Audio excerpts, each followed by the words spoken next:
The channel educational hub. आज से हम बायो की शुरुआत करते हैं। तकरीबन एफएससी के बायो की शुरुआत करते हैं फर्स्ट ईयर से। तो फर्स्ट ईयर में एफएससी में केपी बोर्ड्स में जो पहला चैप्टर है वो है सेल स्ट्रक्चर एंड फंक्शन। तो हम सेल स्ट्रक्चर एंड फंक्शन से शुरू करेंगे और आहिस्ता आहिस्ता इंशाल्लाह पूरा जितना कोर्स है एफएससी का वो पूरा हम इंशाल्लाह कवर करेंगे। तो हमारा पहला चैप्टर जो है उसका नाम क्या है, सेल स्ट्रक्चर एंड फंक्शन। क्योंकि हमें पता है कि सारे लिविंग ऑर्गेनिजम्स की जितने भी लिविंग ऑर्गेनिजम्स हैं दुनिया में, उन सब का जो बॉडी का बेसिक फंक्शनल यूनिट है वो क्या है, सेल है। तो सेल से पहले हमने ये पता होना चाहिए कि सेल होते किस तरह और बॉडी में किस तरह सेल्स होते हैं, किधर होते हैं। तो सबसे पहले जो हमारी बॉडी होती है उसमें जो बड़े बड़े ऑर्गन्स होते हैं उन्हें हम क्या बोलते हैं, उन्हें हम बोलते हैं भाई ऑर्गन्स। हमारे बॉडी में जो बड़े बड़े ऑर्गन है जिस तरह हार्ट है, मेन ऑर्गन्स जो है लंग है, किडनीज है, लिवर है, ये हमारे वो है। इसके अलावा किडनीज के अलावा सेक्सुअल ऑर्गन्स है, टेस्टिस है, ओवरीज है फीमेल्स में, ये सारे जो है ये ऑर्गन्स है और ये सारे सिस्टम्स बनाते हैं, ऑर्गन सिस्टम बनाते हैं। जिस तरह हमारा कार्डियोवास्कुलर सिस्टम है जो हार्ट जो ब्लड पंप करता है और वेसल्स में जाता है ब्लड, इस तरह हमारा एक्सक्रीटरी सिस्टम है जो किडनी काम करता है, एक्सक्रीटरी सिस्टम है, इस तरह सिस्टम्स बनाते हैं। ऑर्गन्स जो खुद बने होते हैं वो टिश्यूज से बने होते हैं। अब टिश्यू क्या चीज़ है, टिश्यू जो है ये तकरीबन बोलते हैं ग्रुप ऑफ सेल्स को। जब सेल्स का एक साथ जमघटा बन जाए तो उसे क्या बोलते हैं, टिश्यू बोलते हैं। तो ग्रुप्स ऑफ सेल्स जो होते हैं उसे हम क्या बोलते हैं, टिश्यूज होते हैं। तो जाहिर बात है जब ग्रुप ऑफ सेल टिश्यू बनाते हैं तो फिर एक टिश्यू के बाद सेल्स ही आएंगे लेवल ऑफ ऑर्गेनाइजेशन में। तो उसके बाद हमारे पास ये सेल्स आते हैं। अब सेल्स जो है ये खुद भी छोटे छोटे उससे बने होते हैं जिस तरह बॉडी ऑर्गन से बनी है ना, इसी तरह बिल्कुल सेल्स जो होते हैं ना वो भी एक इंडिविजुअल बॉडी की तरह बिहेव करते हैं और वो खुद क्या किस चीज़ से बने होते हैं, ऑर्गेनल से बने होते हैं। अब ये तो रहा भाई कि सेल होते किधर है बॉडी में और किस तरह बॉडी में लेवल ऑफ ऑर्गेनाइजेशन क्या है। अभी हम जाते हैं बाकायदा सेल्स पे। तो सेल्स जो है प्लांट्स में भी सेल्स होते हैं, एनिमल में भी सेल्स होते हैं, बाकी ये बैक्टीरिया वगैरह इनमें भी सेल्स होते हैं सिवाय वायरसेस के। वायरसेस जो है वो एसेलुलर एंटिटीज़ हैं। तो सबसे पहले हम देखते हैं प्लांट सेल और एनिमल सेल। अब एनिमल सेल जो है उसके दरमियान में ये क्या है, ये हमें न्यूक्लियस नज़र आ रहा है। ये सारे डिटेल्स में आगे पढ़ेंगे। अभी हम मैं सिर्फ इंट्रोडक्शन दे रहा हूँ कि सेल्स मतलब आप लोग के बस पता चल जाए कि सेल होता क्या। सेल के बिल्कुल बीच में क्या होता है, न्यूक्लियस होता है। सेल जो है वो बॉडी का क्या है, basic structural and functional unit है। अब हम उसे देखने जा रहे हैं कि एनिमल सेल और प्लांट सेल में तकरीबन बड़ा बड़ा फ़र्क क्या है। इसके दरमियान में न्यूक्लियस है। और अगर आप देखें तो प्लांट सेल में ये न्यूक्लियस थोड़ा साइड पे।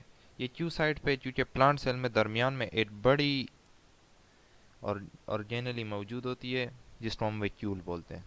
ये वैक्यूल क्या करता है, ये वाटर स्टोर करता है, वाटर स्टोरेज का काम करता है, सही है। अब प्लांट सेल के अगर आउटर मोस्ट लेयर को देखा जाए तो हमें उसे क्या बोला है, सेल वॉल रहा है। जबकि एनिमल सेल में सेल वॉल एब्सेंट है, एनिमल सेल में सेल वॉल नहीं है। जबकि एनिमल सेल के आउटर मोस्ट लेयर को हमने क्या बोला है, सेल मेम्ब्रेन बोला है। और प्लांट सेल में वो सेल वॉल के नीचे पाया जाता है।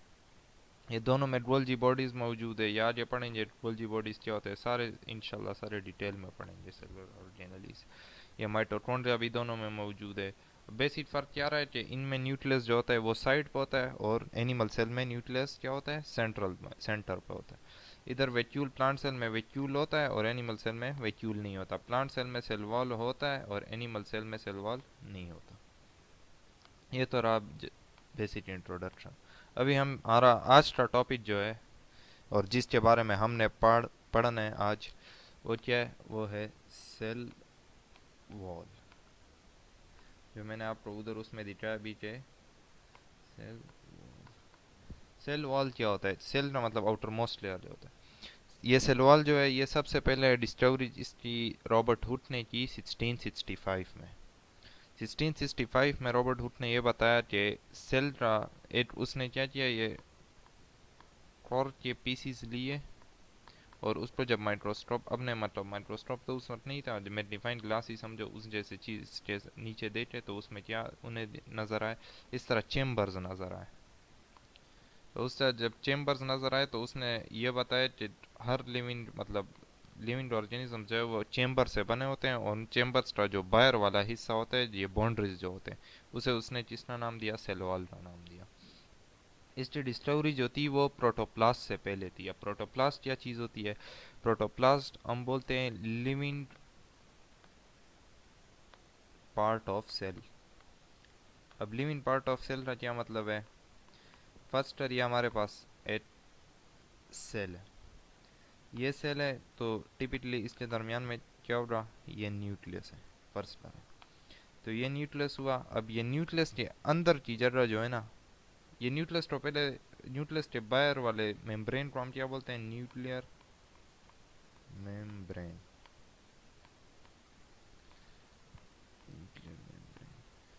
ये न्यूक्लियर मेम्ब्रेन जो है, इसके अंदर जो पूरी जगह, इसे हम क्या बोलते हैं, न्यूक्लियोप्लाज्म। न्यूक्लियोप्लाज्म, ये तो न्यूक्लियोप्लाज्म हुआ। और सेल के सबसे बाहर वाला लेयर को हमने क्या बोला था, जो अंदर की तरफ से, वो सेल मेम्ब्रेन है। Cell membrane. अब ये न्यूक्लियर मेम्ब्रेन और सेल मेम्ब्रेन के दरमियान जो जगह है, इसका भी एक खास नाम है जिसे हम क्या बोलते हैं, साइटोप्लाज्म बोलते हैं।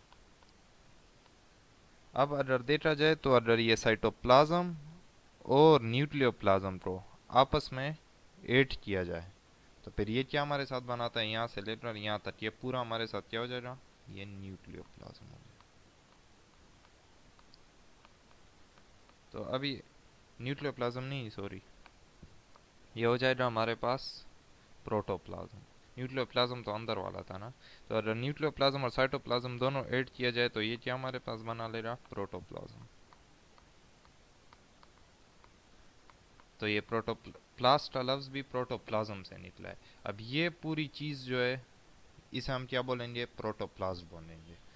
ये क्यों प्रोटोप्लास्ट इसे बोलते हैं, क्योंकि अगर सेल वॉल होता ना, ये तो अब मैंने एनिमल सेल ड्रा किया, अगर ये प्लांट सेल होता तो इसके इर्द गिर्द ये सेल वॉल होता।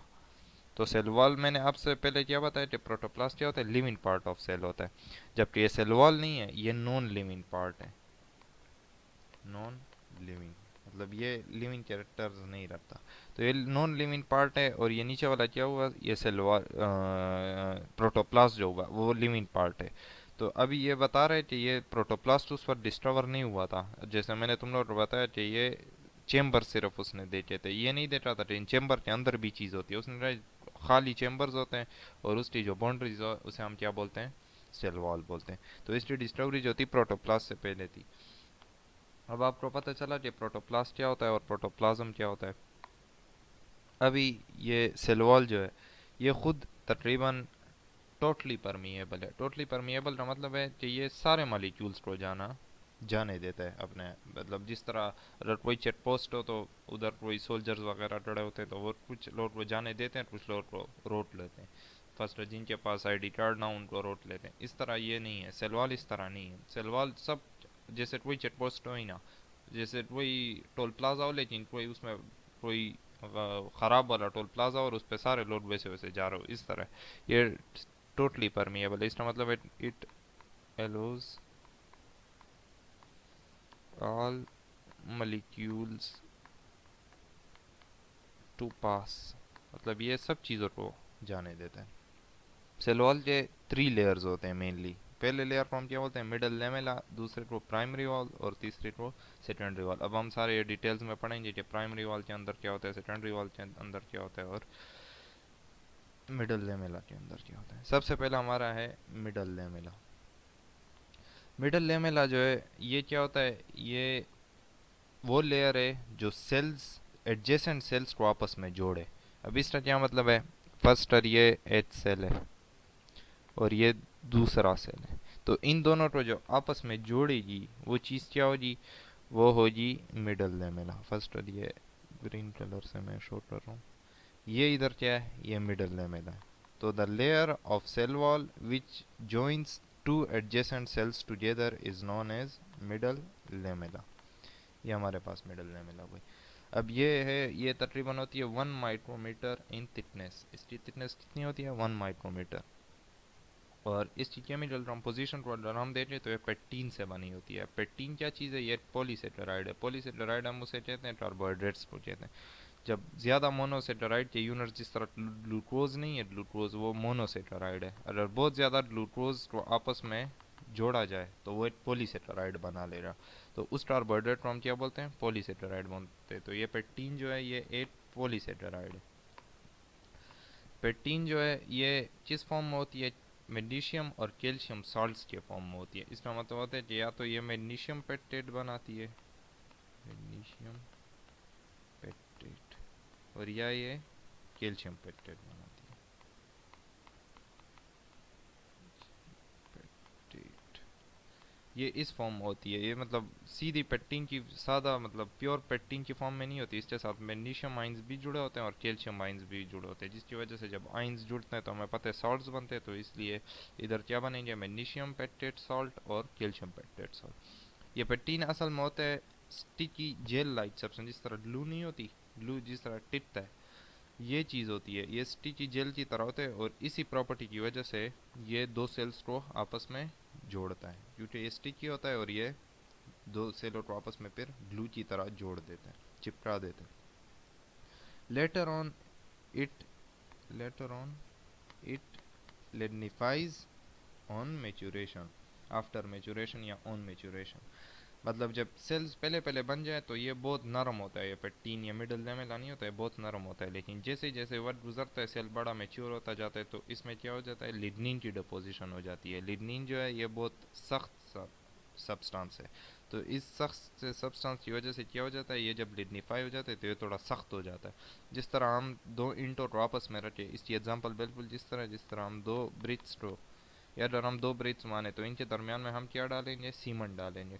तो सीमेंट पहले पहले जब उसे आप डालते हैं तो वो क्या होता है? वो तकरीबन वैसे मतलब अगर बंदा उसे उस पर पानी डाल ले तो वो बह जाएगा पानी के साथ। लेकिन जैसे जैसे वक्त गुजर जाता है तो वो सख्त हो जाता है। जब सख्त हो जाता है, बिल्कुल इसी तरह ये मिडल लेवल है। पेक्टिन शुरू में क्या होता है? सॉफ्ट होता है, लेकिन जब ये लिग्निफाई हो जाता है, इसमें लिग्निन की डिपोजिशन हो जाती है, तो ये क्या हो जाता है? सख्त हो जाता है। तो जब सख्त हो जाता है तो ये सेल्स को पकड़े रखता है अपने यहाँ से।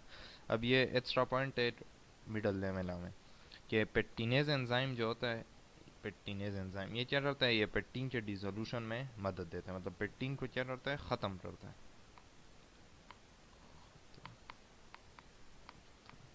तो ये पेक्टिन को क्या करता है? ख़त्म करता है। तो ये क्या करता है? जब हमने सेल्स की डिफ्रेंशिएशन करनी है, सेल्स की डिफ्रेंशिएशन क्या करना है? डिफ्रेंशिएशन का मतलब अलग अलग करना। तो हमने सेल्स को अलग अलग करना हो तो हम क्या करते हैं? इस तरह कोई सैंपल हमने टेस्ट ट्यूब में उठाए, इस टेस्ट ट्यूब में हमने सेल्स का सैंपल उठाया, ये सेल्स है इसमें बहुत ज़्यादा। तो हमने इस सेल्स को क्या करना है? एक दूसरे से जुदा जुदा करना है। तो जब जुदा जुदा करेंगे तो इसलिए हम इसमें क्या डालेंगे? पेक्टिनेज एंजाइम डालेंगे। जब पेक्टिनेज एंजाइम डाल देंगे तो वो क्या करेगा? वो पेक्टिन को डिसॉल्व कर लेगा, और जब पेक्टिन को डिसॉल्व कर लेगा तो फिर क्या हो जाएगा? मिडल लेमेला टूट जाएगा। Middle lamella will break, middle lamella will break. जब मिडिल लेमेला टूट जाएगा तो क्या हो जाएंगे? ये सेल्स एक दूसरे से जुदा हो जाएंगे, और जब सेल्स जुदा हो जाएंगे तो इसका मतलब क्या है? जो हमने सेल्स डिफरेंशिएशन कर ली, क्योंकि मिडिल लेमेला ही वही चीज़ है जो दो सेल्स को आपस में क्या करती है? तामे रखती है। तो जब हम उसे तोड़ देंगे तो फिर क्या हो जाएगा? दोनों सेल्स एक दूसरे से जुदा हो जाएंगे। तो ये हम क्या बोलते हैं? कि pectinase enzyme helps in separation of cells. ये क्या करता है? सेल्स के सेपरेशन में मदद देता है, मतलब सेल्स के डिफ्रेंशिएशन में मदद देता है। तो ये एमसीक्यूज में भी आ सकता है और ये एक्स्ट्रा पॉइंट है अगर कोई नोट करना चाहे तो। अब सेल वॉल का दूसरा लेयर जो होता है उसे हम क्या बोलते हैं? Primary wall. ये सेकंड लेयर। प्राइमरी वॉल की थिकनेस आप देंगे तो ये 1 to 3 माइक्रोमीटर इन थिकनेस होता है। मिडल लेवल कितना था? 1 माइक्रोमीटर था। मतलब primary wall is thicker than middle level. Primary wall को हम क्या बोलते हैं? ट्रू वॉल भी बोलते हैं। ट्रू वॉल इसलिए इसे बोलते हैं कि ये सबसे ज़ाहिर लेयर है, और कुछ इस तरह सेल्स भी आज हम देखेंगे जिनमें सिर्फ प्राइमरी वॉल होगा, और दूसरे से ये मिडल लेवल और सेकेंडरी वॉल उनमें होंगे ही नहीं।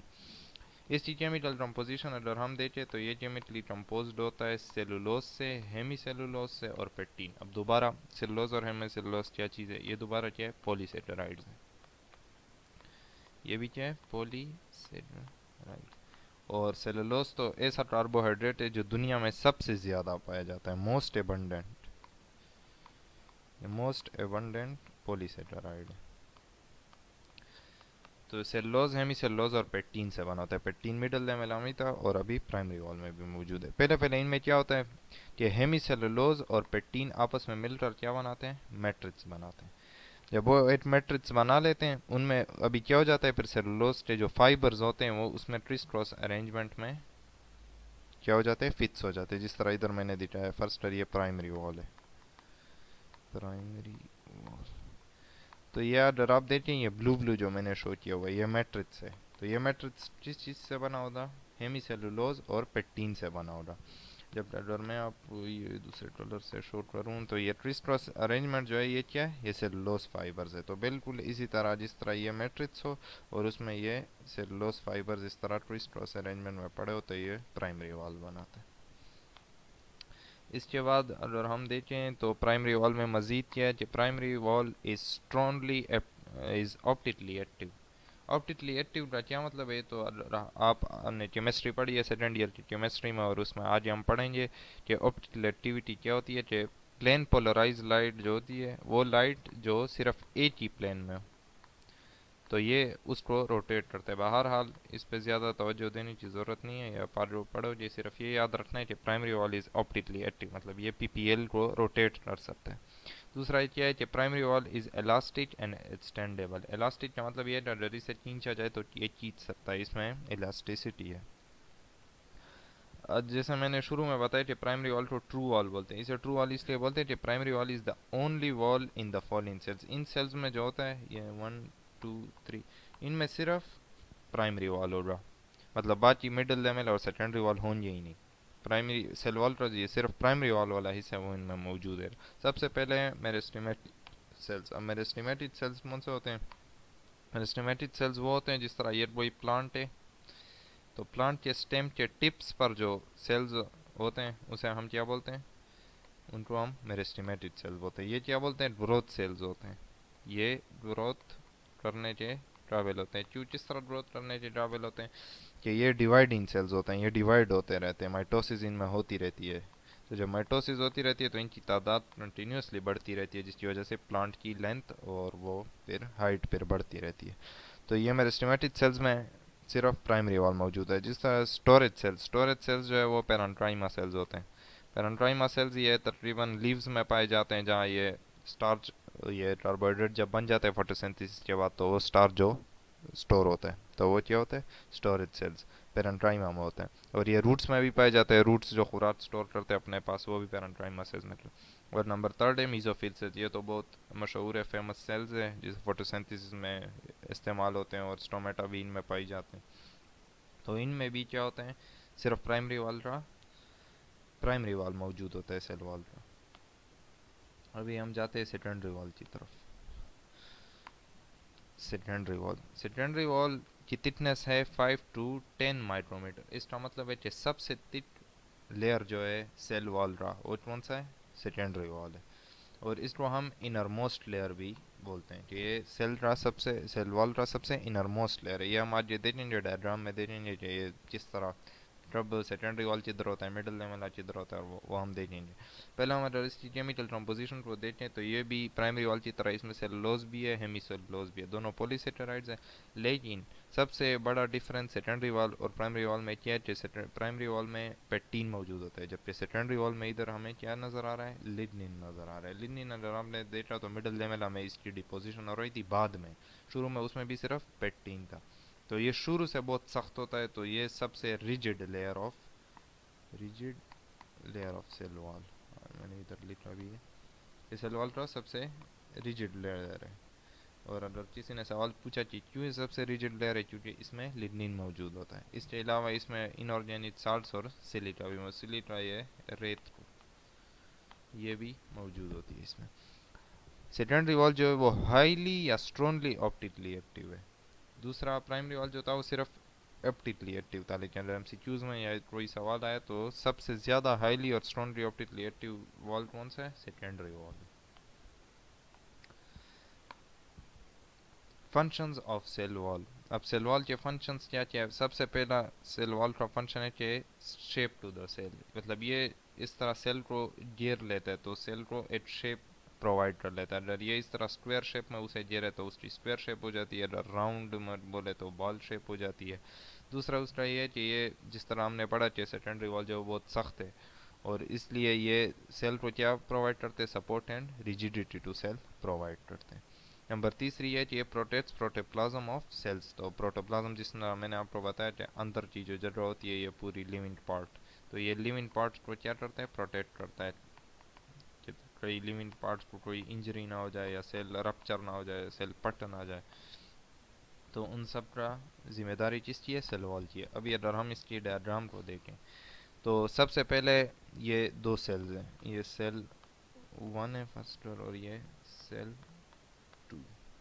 मैं कलर चेंज कर लेता हूँ ताकि फिर पता चले। अब सबसे पहले बाहर से बाहर वाले लेयर ये दो सेल्स हैं, तो इन दोनों को आपस में जोड़ने वाली चीज़ इधर क्या होगी, ये मिडल लेमेला होगी। तो ये वाली इधर क्या हुई, मिडल लेमेला। ये मिडल लेमेला मतलब आउटर मोस्ट। अब हमें पता चल रहा है कि सेल के सबसे बाहर वाली जो लेयर होती है उसे हम क्या बोलते हैं, मिडल लेमेला बोलते हैं। ये मिडल लेमेला हुई, ये तो मिडल लेमेला हुई। अब मिडल लेमेला के बाद क्या बनता है, ये हमारे पास दिखाई दे रहा है, ये प्राइमरी वॉल। मिडल लेमेला के बाद कौन सा लेयर होता है, प्राइमरी वॉल होता है। ये हमारे पास प्राइमरी वॉल है। उसके बाद सबसे अंदरूनी लेयर कौन सा होता है, वो सेकेंडरी वॉल का होता है। तो आज ये हम देखेंगे, ये पीछे प्रीवियस ईयर्स के ईटा और उसके जो एमसीक्यूज़ हैं एमडी कैट के, वो हम देखेंगे। उसमें देखेंगे, उसमें ये सवाल बहुत ज़्यादा आते हैं कि मिडल लेमेला इनसाइड से आउटसाइड के सेल्स के सेल वॉल्स की क्या अरेंजमेंट होगी, जबकि आउटसाइड से जब हम सेल में इनसाइड जाएंगे तो उस वक्त सेल वॉल्स के लेयर्स की क्या अरेंजमेंट होगी। बहरहाल उसको समझने के लिए ये डायग्राम सबसे ज़रूरी है। सबसे पहले क्या है कि दो सेल्स को जो आपस में जोड़ती है, आपस में जो सीमेंटिंग वाला काम करती है, वो क्या होता है, मिडल लेमेला होता है। वो तो मिडल लेमेला हुआ। उसके बाद दूसरा लेयर कौन सा बनता है, प्राइमरी वॉल बनता है। और सबसे अंदरूनी लेयर जो जो बनता है सेकेंडरी। ये मैंने आपको पीछे बताया भी कि सबसे innermost layer of cell wall जो है वो कौन सा है, सेकेंडरी वॉल है। अभी हम आगे के जितने एमसीक्यूज़ आए हुए हैं प्रीवियस ईयर्स के, वो हम देखते हैं चेंजेस। सबसे पहले layers of cell wall arrangement from inside of cell to outside. मतलब जब हम सेल के अंदर से बाहर जाएं तो फिर क्या अरेंजमेंट है, उसके लिए हम वही पुराना डायग्राम देखते हैं। इसमें अगर आप देखें तो सेल्स का सबसे इनर वाला लेयर कौन सा है, सेकेंडरी वॉल है। मतलब सबसे पहले क्या आएगा, हमारा सेकेंडरी वॉल आएगा जब हम सेल से बाहर आएंगे। दूसरा हमारे रास्ते में कौन सा लेयर आएगा, प्राइमरी वॉल आएगा। तो दूसरे नंबर पे क्या आएगा, प्राइमरी वॉल। और जबकि सबसे आखिरी जब हम सेल के अंदर से बाहर आएंगे तो सबसे आखिरी हमारे उसमें क्या आ जाएगा, मिडल लेमेला आ जाएगा। तो इस टाइम सीक्यूज का आंसर क्या हो जाएगा, कि सबसे पहले हम जब सेल से अंदर से बाहर आ रहे हैं तो सबसे पहले हमारे सामने क्या आ रहा है, सेकेंडरी वॉल आ रहा है। सेकेंडरी वॉल के बाद हमारे पास क्या आ रहा है, प्राइमरी वॉल आ रहा है। और सबसे आखिर में हमारे पास क्या आ रहा है, फिर मिडल लेमेला आ रहा है, मिडल लेमेला। और ये सवाल अब ये कभी उल्टा भी पूछा जाता है कि layers of cell wall arrangement from outside to inside. ये आउटसाइड को इधर लाया जाता है, इनसाइड को उधर। तो ये हम क्या कर लेंगे, इसको सिर्फ रिवर्स डालेंगे। उस वक्त फिर हमारे जब हम बाहर से अंदर आएंगे सेल में तो सबसे पहले हमारे पास मिडल लेमेला आएगा, दूसरे नंबर पे हमारे साथ क्या आएगा, प्राइमरी वाला आएगा, और आखिरी नंबर पे फिर हमारे पास सेकेंडरी वाला आएगा। तो इसकी तरतीब जो है वो सिर्फ उल्टी हो जाएगी। बाकी सवाल देखते हैं। Which layer of cell wall is pectinised. ये सेल वॉल का कौन सा लेयर है जो कॉमनली पेक्टिनाइज होता है। तो अगर आप थोड़ा गौर करें तो हमने आपको बताया शुरू में कि सबसे ज़्यादा जो पेक्टिन होता है वो सिर्फ किस में मौजूद होता है, मिडल लेमेला में। प्राइमरी वॉल में भी पेक्टिन होता है लेकिन वहाँ सेल्लोज और हेमी सेल्लोज भी होते हैं, तो वो ज़्यादा अमाउंट में होते हैं, और जो पेक्टिन होता है वो कम अमाउंट में होता है। तो इसलिए पेक्टिन सबसे ज़्यादा किधर मौजूद है, मिडल लेमेला में मौजूद है। तो इसका जवाब क्या हो जाएगा, मिडल लेमेला हो जाएगा, middle lamella. This layer of cell wall is commonly pectinised. दूसरा है which layer of cell wall is lignified. तो लिग्निन तो सिर्फ और सिर्फ सेकेंडरी वॉल में मौजूद है, तो लिग्निफिकेशन सबसे ज़्यादा उधर होगी, सेकेंडरी वॉल में होगी। आप बोलेंगे कि आपने मुझे बताया कि मतलब मिडल लेमेला में भी उसमें होती है लिग्निफिकेशन, है उसमें इतनी ज़्यादा नहीं होती। सबसे ज़्यादा लिग्निफिकेशन किधर होगी, सेकेंडरी वॉल में होगी, सेकेंडरी वॉल। आज के लिए इतना ही। हमारे चैनल को सब्सक्राइब करें, बेल नोटिफिकेशन का बटन दबाएं, आपको नए नए वीडियोस मिलेंगे और इंशाल्लाह इस तरह हम पूरी बायो आसानी से कवर कर लेंगे और इंशाल्लाह एमडी कैट और इसमें ईटा जैसे कॉम्पिटिटिव एग्जाम में आपको कोई मसला भी नहीं होगा। तो इसी के साथ आज के लेसन को करते हैं समाप्त। पढ़ते रहिए। All the very best.